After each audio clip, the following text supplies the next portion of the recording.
السلام علیکم ورحمۃ اللہ وبرکاتہ۔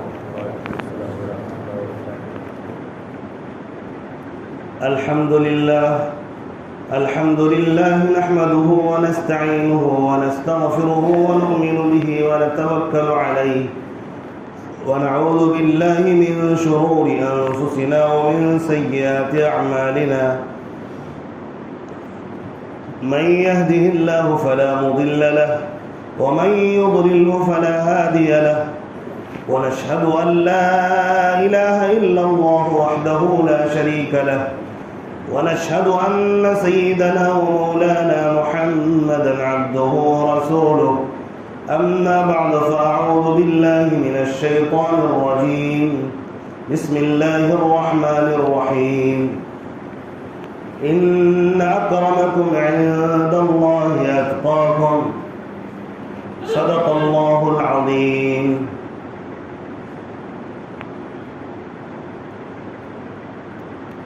میرے واجب الاحترام بزرگوں اور بھائیوں اور اسلام کے غیور فرزندوں،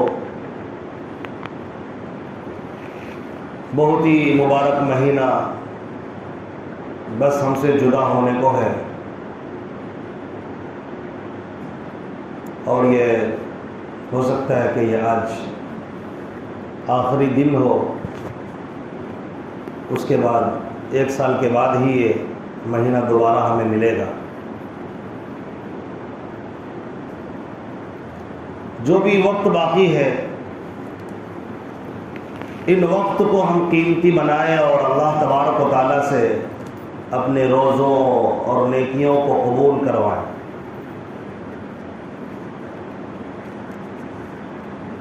شروع سے آپ حضرات نے سنا اور جانا اور جانتے رہتے ہیں کہ اللہ تبارک و تعالیٰ نے روزہ کیوں فرض کیا ہے۔ اللہ تعالیٰ نے قرآن میں روزے کا مقصد بتایا، یا ایھا الذین آمنوا کتب علیکم الصیام کما کتب علی الذین من قبلکم لعلکم تتقون، اے ایمان والو تم پر روزہ فرض کیا گیا، بلکہ تم سے پہلے لوگوں پر بھی روزہ فرض کیا گیا تھا، مقصد کیا تھا تاکہ تم متقی بن جاؤ، تم اللہ تعالیٰ سے ڈرنے والے بن جاؤ۔ اللہ تبارک و تعالیٰ یہ فرمانا چاہ رہے ہیں کہ ہر حال میں مجھے حاضر ناظر جان کر زندگی گزارو، اسی میں خیر بھلائی اور عافیت ہے، اسی میں عزت ہے، اسی میں ذلت سے حفاظت ہونے والی ہے۔ اگر ہم چاہتے ہیں کہ دنیا کے اندر عزت ملے، شہرت ملے اور اللہ تبارک و تعالیٰ کی طرف سے خیر و برکات کا نزول ہو، تو تقوی کی زندگی کو اپنانا چاہیے۔ سال بھر میں اللہ تبارک و تعالیٰ نے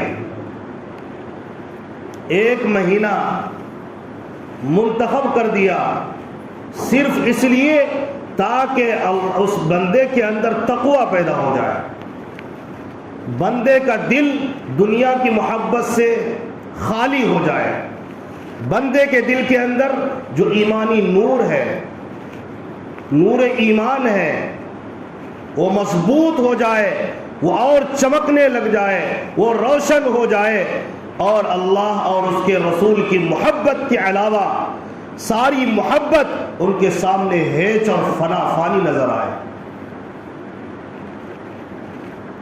ظاہر ہے ساری محبتوں کو، سارے تعلقات کو فنا ہے، کوئی تعلق، کوئی محبت باقی رہنے والی نہیں ہے، سب کو جدا ہو جانا ہے۔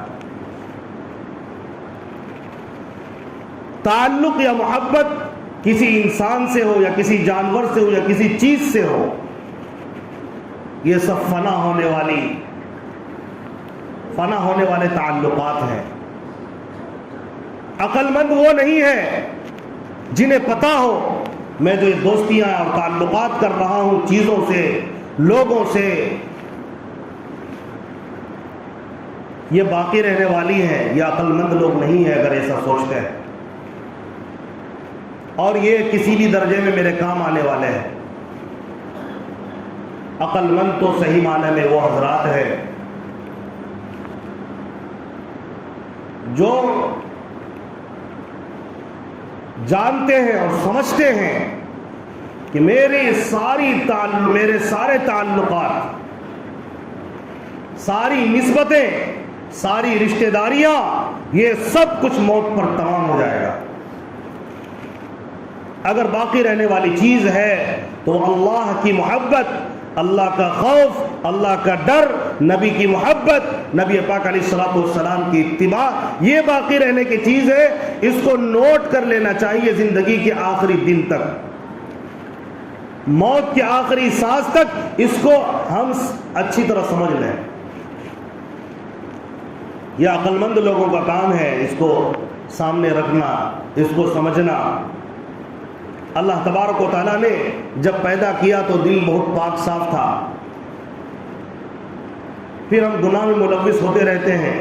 اللہ تعالیٰ پورا 1 مہینہ ایسا لاتا ہے جس میں شیاطین کو بھی قید کر دیا جاتا ہے اور بندے کو بھوکا رکھا جاتا ہے تاکہ اس کے دل کے اندر جو اللہ کا ڈر اور خوف، اللہ تبارک و تعالیٰ کی عظمت ہے، وہ بڑھ جائے اور زیادتی ہو جائے.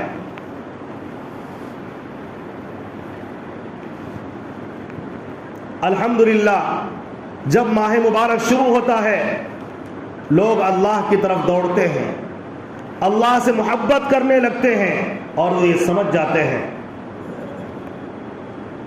کہ اصل تو یہ ہے کہ ہم اللہ تعالیٰ سے محبت کریں، اور وہ یہ جانتے ہیں کہ مجھے اللہ کی فرما برداری کرنی چاہیے، مجھے اللہ کی نافرمانی سے بچنا چاہیے.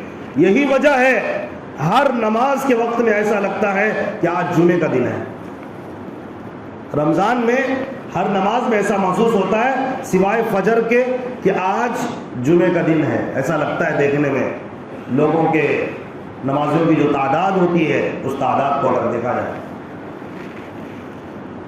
لوگ قرآن کو کھول کر پڑھتے ہیں، قرآن کو دیکھتے ہیں، سمجھتے ہیں، اللہ کے سامنے کھڑے ہوتے ہیں، رات میں تراویح میں قرآن پڑھتے ہیں، سنتے ہیں، گناہوں کو چھوڑنے کی کوشش کرتے ہیں اور اللہ کا ذکر زیادہ سے زیادہ کرنے کی کوششیں کرتے ہیں. اب یہ 30 دن لگاتار ہم اس کی پریکٹس کرتے رہے ہیں. اس میں بھی اگر کچھ بد نصیب لوگ ایسے ہوں جن کے پیٹ میں بھوک کی آگ اتنی زیادہ ہو اور جن کے زبان اور جن کے پیٹ کھانے کے اتنے عاشق ہو چکے ہوں کہ انہیں 12-13 گھنٹے تک اللہ کے لیے رکنا بھی نصیب نہ ہو، تو یہ تو رونے کی بات ہے اور بہت بڑی بد نصیبی کی بات ہے. ایسے لوگوں کو اللہ تعالیٰ ہدایت عطا فرمائے موت سے پہلے. یہ بے حیائی اور بے شرمی کی جو آخری حد ہوتی ہے، وہاں سے ایسے نافرمان بندے پیدا ہوتے ہیں. جب شرم کے حیا کے سارے دروازے ختم ہو جاتے ہیں تو رمضان میں بھی جانور کی طرح کھانے لگتے ہیں. یعنی جانور جس طرح بے حیا ہو جاتے ہیں، ان کو کسی چیز کی تمیز نہیں ہوتی، ایسے ہی احباب ہیں.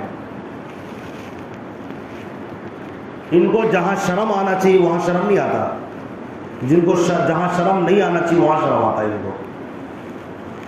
تو بہرحال ہمیں سمجھنے کی ضرورت ہے اللہ نے جو توفیق دی، جن کو توفیق دی وہ بڑے خوش نصیب لوگ ہیں.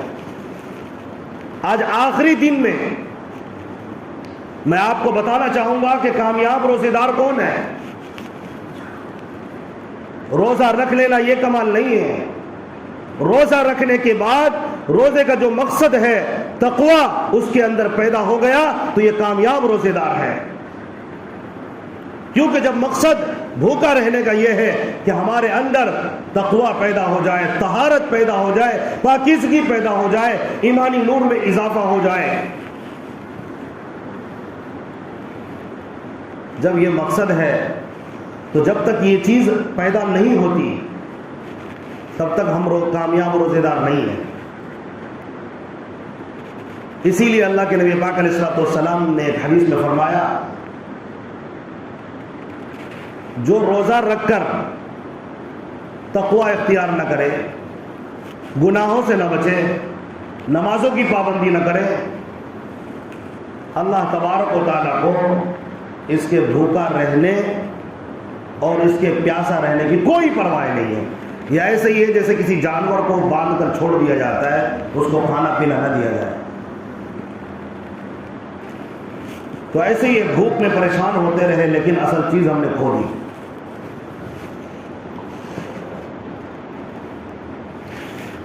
اور اصل چیز کو پیدا کرنے کے لیے ہماری نیتیں سب سے پہلے درست ہونی چاہیے۔ تقویٰ یہ نہیں کہ آپ رمضان کے پہلے رمضان سے لے کر آخری رمضان تک تو اللہ تعالیٰ کی محبت میں عبادت کرتے رہے، قرآن کی تلاوت کرتے رہے، گناہ سے بھی بہت سارے گناہوں سے بچتے رہے، لیکن جیسے آخری دن ختم ہوا تو ایسا لگا کہ بس اب ہماری ذمہ داری ختم ہو گئی، نمازوں کی ہماری ذمہ داری گناہوں سے بچنے کی ختم ہو گئی ہے۔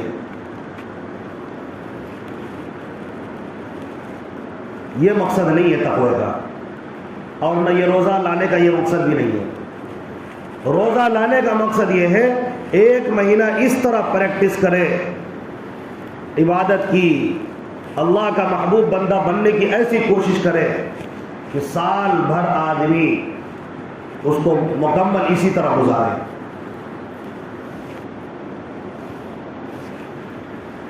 معزز حاضرین، ہم نے روزے رکھے، ہم نے نمازیں پڑھی، تلاوت کیے، لیکن یاد رکھیے آپ کی نیت اگر ٹھیک ہے تو آپ پورے سال اسی طرح نمازوں کو ادا کرنے والے رہیں گے، اسی طرح قرآن کو پڑھیں گے، اسی طرح گناہوں سے بچیں گے، زبان کو کنٹرول میں رکھیں گے، آنکھوں کو کنٹرول میں رکھیں گے۔ اگر آپ کی نیت ٹھیک نہیں ہے، آپ کی نیت میں شیطانیت ہے کہ بس ایک مہینہ جو کرنا ہے کر لو، اس کے بعد چھٹی ہو جائے گی، اللہ کی قسم قیامت آئے گی لیکن آپ سدھر نہیں سکتے۔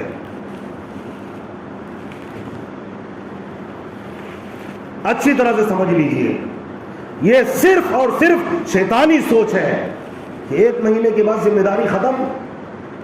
نہیں، اتنا زیادہ بھولا بننے کی اور اتنا زیادہ سرکش بننے کی بھی ضرورت نہیں ہے۔ کیا آپ کے دل کے اندر شرارتیں چل رہی ہیں؟ جیسے ہی عید کا دن آئے گا فجر سے ہی لوگ غائب ہونا شروع ہو جاتے ہیں، بلکہ چاند دیکھ کر ہی غائب ہونا شروع ہو جاتے ہیں۔ عشاء کی نماز میں حالت دیکھیے گا چاند رات میں، مارکیٹ بھر جاتی ہے اور عیاشیاں کرتے پھرتے ہیں، ایسا لگتا ہے کہ ان کو پکڑ کے رکھا گیا تھا رمضان میں، اب یہ آزاد ہو چکے، بے حیا ہو گئے، بے شرم ہو گئے، خواہشات ان کے سامنے رکھ دی گئی، ان کو اب جو ملے گا یہ کر ڈالیں گے، یہ جھوٹ بول لیں گے، یہ غیبت کر لیں گے، یہ چوری کر لیں گے، ڈاکہ ڈال دیں گے، ان کو جو کرنا ہے یہ کر لیں گے۔ اب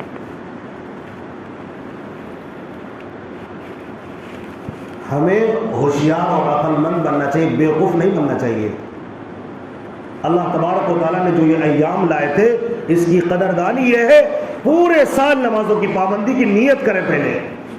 ہماری نیتوں کے اندر اصل میں کھوٹ پیدا ہو گیا ہے، دنیا کے سارے کام کرتے کرتے ہم تھکتے ہیں، پسینہ بہاتے ہیں، پورے سال تھکن نہیں ہوتا اس پیٹ کی آگ کو بجھانے کے لیے، اور آخرت کی لامحدود زندگی میں جو جہنم کی آگ ہمارے انتظار میں ہے، قبر کی دہکتی ہوئی آگ، قبر کے سانپ بچھو ہمارے انتظار میں ہے، اللہ کے فرشتے سزا دینے کے لیے مقرر ہیں، ہم اس آگ سے بچنے کے لیے کیا کوششیں کر رہے ہیں؟ کیا سال میں ایک مہینہ کوشش کر لینا کافی ہے؟ یہ سال بھر محنت کرنا چاہیے آدمی کو۔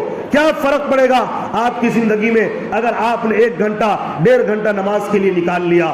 دنیا کے لیے آپ نے 23.5 گھنٹہ نکال لیا، اس میں سوئے، اس میں کیا کیا کیے پتا نہیں۔ اگر آپ نے 1.5 گھنٹہ نمازوں کے لیے نکالا، آدھا گھنٹہ تلاوت کے لیے نکالا، اور اسی طرح کوشش کرتے رہے، جو بھی کام کرتے رہے، جہاں بھی رہے، حرام کاری سے بچ جائیں، حرام خوری سے بچ جائیں، انصاف کی زندگی گزاریں، تقوی کی زندگی گزاریں، اخلاق کی زندگی گزاریں۔ آپ کو کس نے روکا ہوا ہے؟ کون سی مصیبت آ جائے گی؟ اللہ کی قسم یہ راستے تقویٰ کے وہ راستے ہیں جہاں اللہ تعالیٰ زندگی کو آسان کر دیتا ہے، زندگی پاکیزہ بنا دیتا ہے، آدمی ولی بن جاتا ہے۔ واللہ ولی المتقین، یہ اللہ تعالیٰ کا ارشاد ہے۔ یقیناً اللہ تبارک و تعالیٰ متقین کا دوست ہے۔ جس کا اللہ دوست ہو جائے اس کی زندگی کامیاب ہوگی، اس کی زندگی عزت والی نہیں ہوگی تو اور کیا ہوگی؟ اور جس کا اللہ ساتھ چھوڑ دے، جو متقین نہیں ہے، جو گناہوں کے راستے پر چل پڑے ہیں، جن کی نیتیں شیطانی تھی، خراب تھی کہ ایک مہینہ عبادت کر کے چھوڑ دینا ہے، ایسے لوگ اللہ کی رحمت سے دور ہو جاتے ہیں۔ اور یہ عید کی نماز میں جہاں مغفرتیں بٹ رہی ہوتی ہیں، مغفرت کی بارشیں ہو رہی ہوتی ہیں، یہ نالائق بندے فجر چھوڑ کر حاضر ہوتے اور ان کی پورے سال کے لیے نیتیں خراب ہوتی ہیں۔ بتائیے ایسے نیت والوں کی اللہ تعالیٰ مغفرت کرے گا؟ ایسے لوگوں کو انعام ملے گا۔ آج انعام کا دن ہے، یہ خوشی کیسی تیرے چہرے پر جو تو آج جیسے فجر کی نماز کا وقت ہوا یا عشاء کی نماز کا وقت ہوا چاند رات میں، اسی دن تیری نیت گندی ہو گئی، وہی چور اچکوں والی نیت ہو گئی، وہی بدبختوں والی۔ آپ کتنے اخلاق مند ہو جاؤ، آپ کتنے کردار والے ہو جاؤ، آپ لوگوں کے نظروں میں عزیز بن جاؤ، اگر آپ نمازی نہیں ہو، اللہ کی قسم کل قیامت کے دن بہت سخت پکڑ ہو جائے گی۔ یہ نماز وہ دولت ہے جو آدمی کو ایمان پر کھڑا رکھتا ہے۔ ایمان کی سب سے بڑی علامت یہ ہے اللہ کے سامنے آدمی سر جھکا کر یہ کہے، اے اللہ تو میرا خالق اور مالک ہے، تو معبود ہے، تیرے علاوہ کوئی عبادت کے لائق نہیں۔ یہ پیشانی تیرے سامنے ہی جھک سکتی ہے۔ اور بتائیے نا کون سی بڑی علامت ہے؟ اس سے بڑی علامت تو کوئی نہیں ہے۔ نماز چھوڑنے سے بڑا جرم بھی کوئی نہیں ہے۔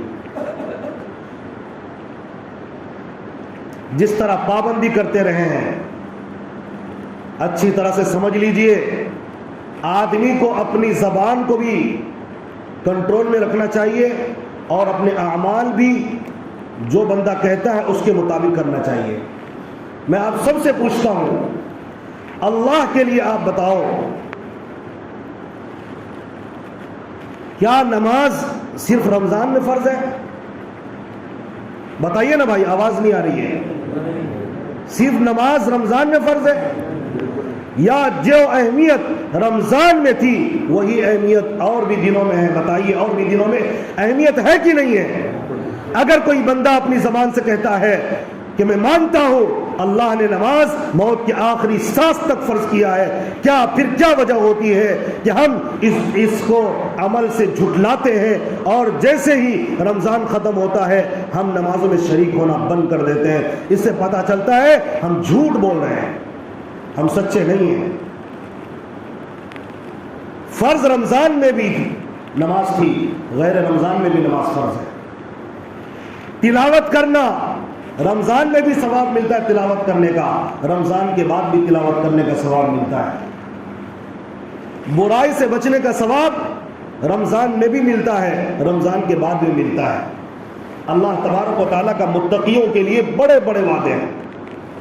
اگر آپ دیکھیں اصل اللہ کے خالص اور مخلص بندے تو یہ تقوی والے متقی لوگ ہیں۔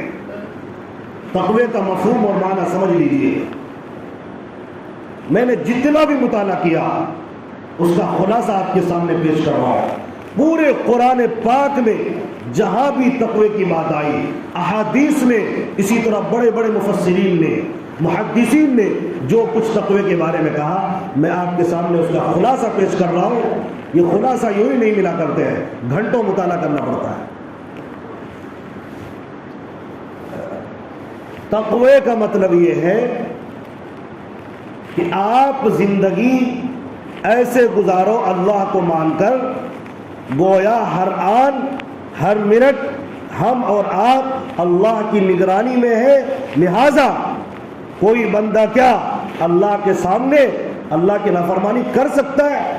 جب ہمیں پتہ ہو اللہ کے سامنے ہم موجود ہیں تو ہماری کیسے جرأت ہوتی ہے کہ ہم اسی رب کی نافرمانی کریں؟ جرأت نہیں ہو سکتی۔ یہ صفت اگر کسی میں پیدا ہو گئی قیامت آئے گی لیکن یہ گناہ کی طرف نہیں جائے گا۔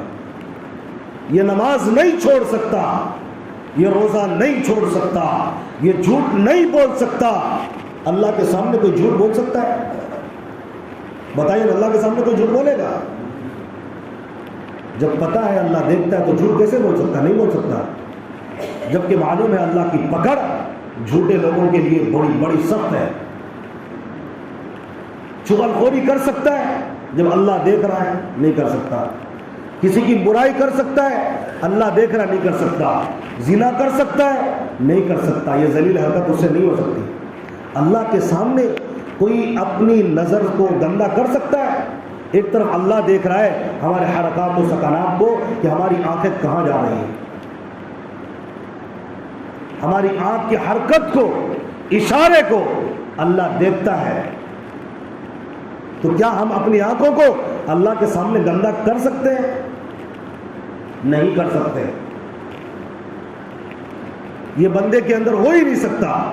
اگر گندا کیا تو سوچے ہم کتنے بڑے مجرم ہیں اور کتنے بے حیا ہیں. اللہ دیکھ رہا ہے پھر بھی ہماری آنکھیں گندی ہو رہی ہیں. اللہ دیکھ رہا ہے پھر بھی زبان کو گندا کر رہے ہیں. اللہ دیکھ رہا ہے پھر بھی حرام کھا رہے ہیں. اللہ دیکھ رہا ہے پھر بھی ہم کسی سے جھوٹ بول کر حرام پیسے لے رہے ہیں. اللہ دیکھ رہا ہے پھر بھی مطالبہ کر کے جہیز جو حرام پیسہ ہے اس حرام لقمے سے اپنے منہ کو گندا کرتے ہیں. حرام میں لی گئی سواری پر سوار ہوتے ہیں. اللہ نہیں دیکھ رہا ہے؟ ہمارا یقین ہے اللہ دیکھتا ہے. یہ تصور پیدا کر لیں اور اس کے مطابق زندگی گزارنے لگے. یہ ہے تقوی کی صفات. زنا کے سارے راستے چھوڑ دیں، گانا سننا چھوڑ دیں، فلم دیکھنا چھوڑ دیں، غیر محرم کو دیکھنا چھوڑ دیں جس سے آدمی گناہ کی طرف جاتا ہے. غیر محرم سے بات کرنا چھوڑ دیں. وقت ضرورت تو جائز ہے، ضرورت کے وقت بلا وجہ کی گفتگو کرنا، بلا وجہ غیر محرم کے قریب جانا بہت بڑا فتنہ ہے. جب آدمی زنا کے قریب جاتا ہے تو پھر آخری منزل تک بھی پہنچنے کی کوشش کرتا ہے. اسی لیے اگر ہم چاہتے ہیں تقوی پر آ جائے، گناہوں سے بچ جائیں، تو ہم اللہ کی فرما برداری کا ارادہ ابھی اسی مجلس میں کریں کہ جس طرح ہم رمضان گزارے ہیں اسی طرح مسجد آنا جانا ہوگا. اسی طرح ہم خیر و خوبی کے ساتھ اللہ کے قرآن کو پڑھتے رہیں گے.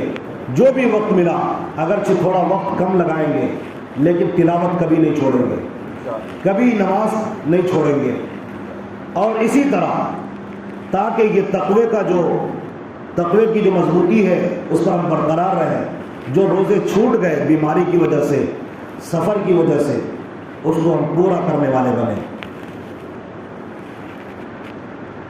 اسی لیے اپنی نیت کو درست کرنے کی ضرورت ہے. اللہ نے قرآن میں کہا وَمَن يَتَّقِ اللَّهَ يَجْعَلْ لَهُ مَخْرَجًا. آج ہم بہت پریشان حال رہتے ہیں رزق کے معاملے میں. کوئی قرض میں مبتلا ہے، کسی کا بازار میں سودا نہیں چل رہا ہے، دکان ٹھپ پڑ گیا ہے، کاروبار ٹھپ پڑ گئے. اللہ تبارک و تعالیٰ نے کہا اگر تم چاہتے ہو کاروبار میں تمہیں ترقی ہو، اگر تم چاہتے ہو رزق کے دروازے کھل جائے، اگر تم چاہتے ہو زندگی آسان بن جائے تو مجھ سے ڈرنا شروع کر دو. وَمَن يَتَّقِ اللَّهَ يَجْعَلْ لَهُ مَخْرَجًا.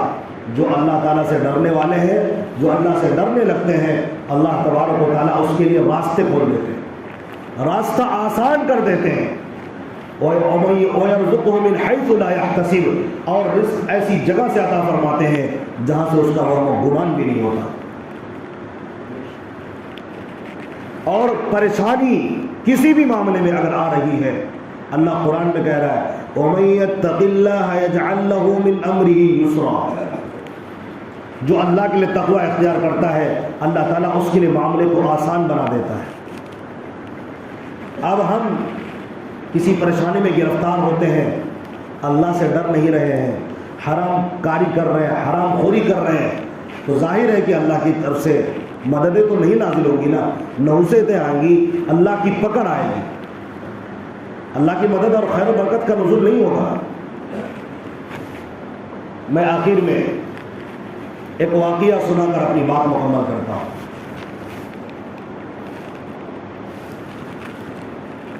بخاری اور مسلم کی روایت ہے میں یہ بتانا چاہ رہا ہوں کہ اللہ تبارک و تعالیٰ تقوی کی وجہ سے مشکل کیسے آسان کرتا ہے۔ حضرت عبداللہ بن عمر رضی اللہ عنہ سے روایت ہے، وہ فرماتے ہیں کہ میرے نبی پاک علیہ الصلوۃ والسلام نے سنا، فرماتے ہیں نبی پاک علیہ الصلوۃ والسلام نے فرمایا کہ 3 آدمی کہیں سفر پر جا رہے تھے، جاتے جاتے ایک جگہ رات ہو گئی تو وہ کسی پہاڑ کے غار میں چلے گئے رات گزارنے کے لیے، لیکن جیسے وہ غار میں گئے تو جہاں سے وہ غار میں گئے تھے، جو سوراخ تھا غار میں جانے کا، تو وہ اس پر پہاڑ کی ایک چٹان آ کر لگ گئی، وہ دروازہ بند ہو گیا، وہ جو دکھائی دیتا تھا راستہ بند ہو گیا۔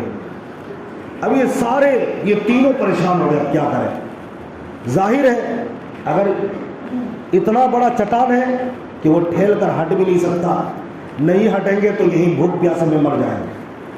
تینوں کے دل میں اللہ نے ایک بات ڈالی، تینوں نے مشورہ کیا، آپس میں ایک دوسرے سے کہا کہ سب اپنی اپنی کسی نیکی کا واسطہ اللہ تعالیٰ کو دو اور اللہ سے دعا کرو، اللہ تبارک و تعالیٰ اس پریشانی سے نجات دے دے گا۔ اب دیکھیے، ذرا غور سے سنیے۔ ایک نے کہا، اللہ تبارک و تعالیٰ سے عرض کیا، اے اللہ تو جانتا ہے میں اپنے والدین سے بہت محبت کرتا ہوں، ایک رات کا واقعہ ہے، میں روزانہ یہ کام کرتا ہوں کہ جب میں باہر سے آتا ہوں تو جانور کا دودھ لے کر آتا ہوں، یعنی گائے وغیرہ کا دودھ لے کر آتا ہوں تو سب سے پہلے اپنی بیوی بچوں سے بھی پہلے اپنے ماں باپ کو پلاتا ہوں۔ ان کی عادت تھی، پہلے باپ ماں کا خیال کرتے، بعد بچوں کا، چاہے بچہ تڑپ رہے ہو، بیوی تڑپ رہی ہو، لیکن پہلے والدین کو دیکھتے تھے۔ پھر انہوں نے کہا، ایک رات میں جب آیا گھر تو والدین سو گئے تھے، مجھے تاخیر ہو گئی تھی آنے میں، لیکن میں سوچا اب میں کیا کروں، مجھ سے رہا نہیں گیا، ایک طرف بچے رو رہے تھے، ایک طرف والدین کو دیکھ رہا ہوں کہ سو گئے، تو میں پیالے میں دودھ لے کر ماں باپ کی خدمت میں کھڑا رہا کہ جب یہ اٹھیں گے ان کے سامنے پیش کر دوں گا، اور میری حالت یہ تھی کہ میرے بچے میرے پیروں کے پاس آ کر رو رہے تھے، تڑپ رہے تھے، لیکن میں ماں باپ کی محبت میں، ماں باپ کی کو خوش کرنے کے لیے، راضی کرنے کے لیے، حالانکہ سوئے تھے، چاہتا آج ترتیب بدل دیتا، لیکن میں یہ کہ ماں باپ کس وقت اٹھ کر طلب کر لیں گے، لہٰذا میں ماں باپ کو پہلے پلاؤں گا، اسی لیے میں کھڑا رہا، اور اے اللہ اس رات صبح تک میں کھڑا رہا اسی حالت میں، اور صبح ہو گئی۔ اگر میں نے یہ کام تیری رضا کے لیے کیا ہے، تیرے ڈر سے کیا ہے، تیرے خوف سے کیا ہے، فَإِن كُنْتَ تَعْلَمُ أَنِّي أَفْعَلُ مِنْ خَشْيَتِكَ، اسی طرح کے الفاظ ہیں کہ میں نے یہ کام صرف تیرے ڈر سے کیا ہے، یا اللہ تو اس پتھر کو ہٹا دے۔ روایت میں آتا کہ وہ پتھر تھوڑا سا ہٹ جاتا ہے، نبی صلی اللہ علیہ وسلم نے فرمایا وہ پتھر تھوڑا سا ہٹا، لیکن اتنا نہیں ہٹا کہ جس سے وہ نکل سکے۔ دوسرے نے کہا، اے اللہ تو جانتا ہے میں اپنی چچا زاد بہن سے محبت کرنے لگا تھا، ناجائز محبت، عشق کرنے لگا تھا، میرا ایک دن ارادہ ہوا کہ اس کے ساتھ بدکاری کروں، تو میں نے اس کو بلایا، دعوت دی، اس نے کہا 120 اشرفی دو گے تو میں اس کے لیے تیار ہو جاؤں گی۔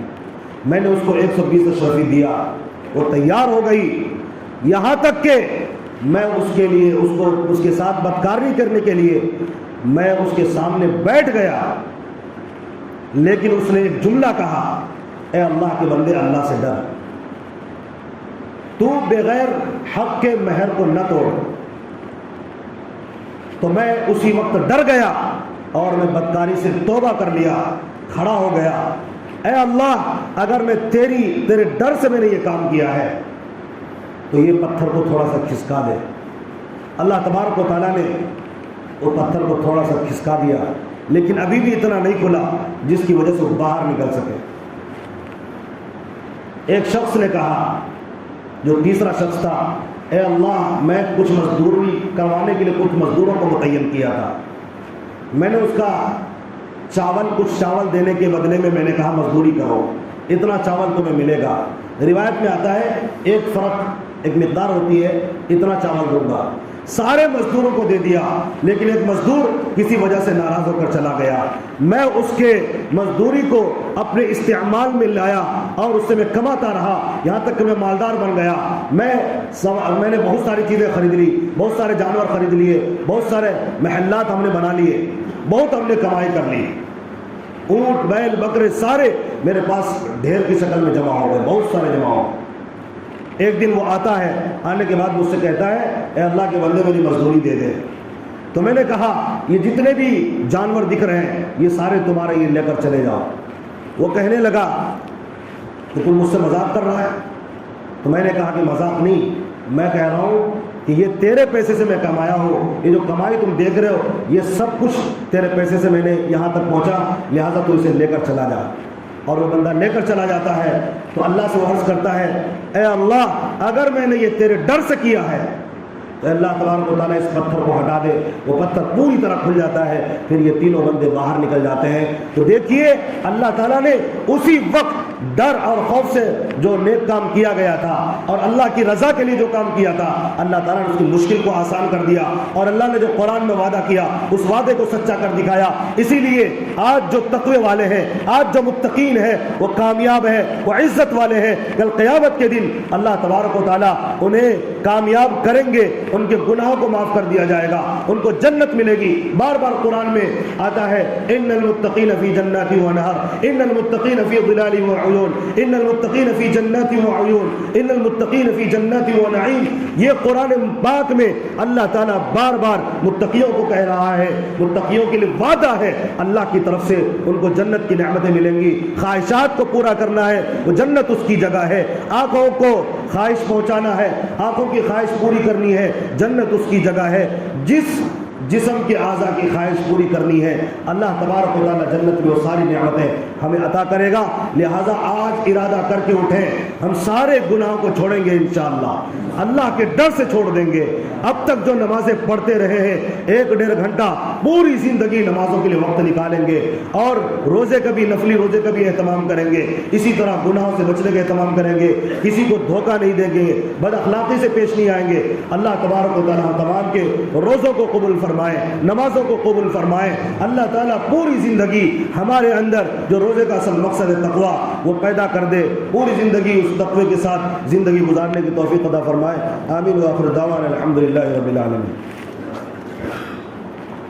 الفلاح میں جو آپ حضرات تعاون کرتے ہیں، جو غریبوں یتیموں کے لیے ہے ٹرسٹ، تو اس میں جو آپ چندہ دیتے ہیں، سال کی کارگزاری ہے کہ سال میں 2,65,022 روپے آیا ہے۔ بہت بڑی مہربانیاں ہیں آپ کی، جبکہ یہ آپ اپنے لیے ہی کر رہے ہیں، پھر بھی مہربانی ہے کہ آپ یہ کر رہے ہیں۔ جنت میں اللہ تعالیٰ اس کا بدلہ دے گا اور یہاں بھی دے گا۔ اور خرچ ہوا ہے 2,20,500 روپے، اور اسی طرح ابھی جو باقی ہے 44,522 روپے باقی ہیں۔ تو آپ حضرات اسی طرح تعاون کرتے رہیں، اللہ تبارک و تعالیٰ حضرات کی مدد کرے، چونکہ جو بندہ کسی کی مدد کرتا ہے اللہ اس کی مدد کرتا ہے۔ اسی دل کے ساتھ، اسی اہمیت کے ساتھ آپ غریبوں کے لیے تعاون کرتے رہیں اس الفلاح ٹرسٹ میں۔ اللہ تبارک و تعالیٰ حضرات کو جزائے خیر عطا فرمائے، بہتر بدلہ عطا فرمائے۔